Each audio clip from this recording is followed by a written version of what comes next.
облысының табиғи ресурстар және табиғат пайдалануды реттеу басқармасында табиғат қорғау жобалары бөлімінің басшысымын. Есімім Әділбекова Жазира Рапаниқызы. Қандай сұрақтарыңыз бар, қандай ұсыныстарыңыз бар, айта берсеңіздер болады. Біз Қызылтөбе лицейінің 7-ші сынып оқушыларымыз. Мен Еркінбай Мақпалда, Чокырбай Зере.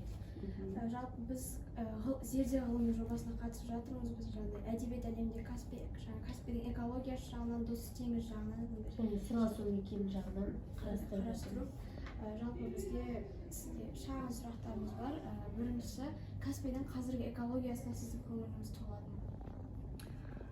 Қазір Каспийдің экологиясына ешкімде көңілі толып жатқан жоқ.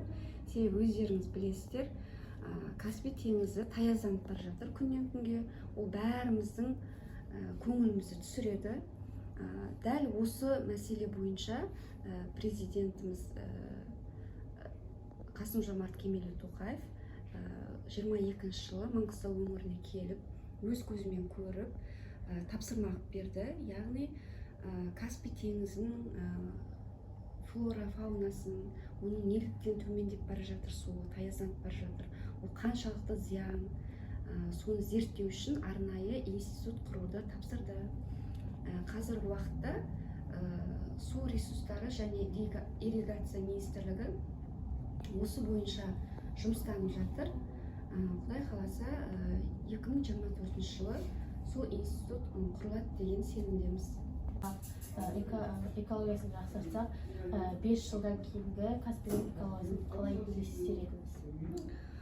Әрине, Каспий теңізін тек қана бір органдар или болмаса қандай да бір мамандар қорғау керек деген жоқ. Ол барлығымызға керек. Сол себептен оны жұмыла сақтауымыз керекпіз. Біз енді соған қарай жұмыстанып жатырмыз. 5 жылдан кейін тек жақсы жағынан көреміз. Апа, сіздің біз секілді Каспий экологиясын қорғауға және атсалысқысы келіп жүрген жастарға көзқарасыңыз қандай? Көзқарасым өте жақсы. Қазір мына әлеуметтік желінің дамыған заманы. Сол себептен қазір кішкентай 1-ші сыныптан бастап телефоны бар, қазір балалардың үйінде интернеті бар. Қазіргі не болып жатыр айналамызда? Бәрін көріп отыр.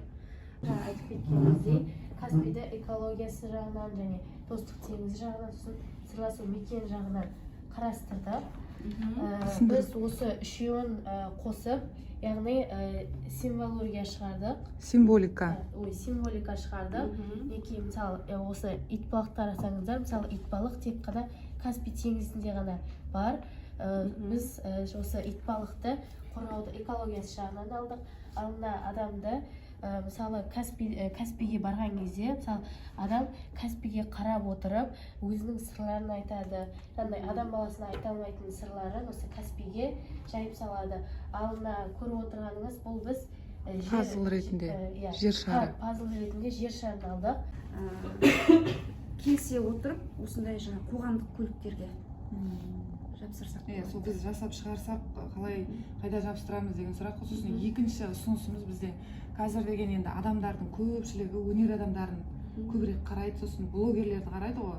Енді сол Маңғыстау облысындағы кілең белгілі блогерлер мен өнер адамдарын осы облыс әкімінің тарапынан жинап алып, соларға экология туралы байындар түсіріп па, немесе әлеуметтік парақшаларында соларға жариялайтындай тапсырма берсе де, әр тұрғын үлес қосу керек деп жатырсыз ғой сізде. Сондай тапсырма беріп, солардың тарапынан енді жастар да қарайды оларды, үлкені кәрісі бәрі қарайды ғой. Солардың тарапынан көбірек насихатталса, мүмкін экологияны сақтауға болатын сияқты бастырылған екен де, 2017-тен кейін тоқтап қалған ол.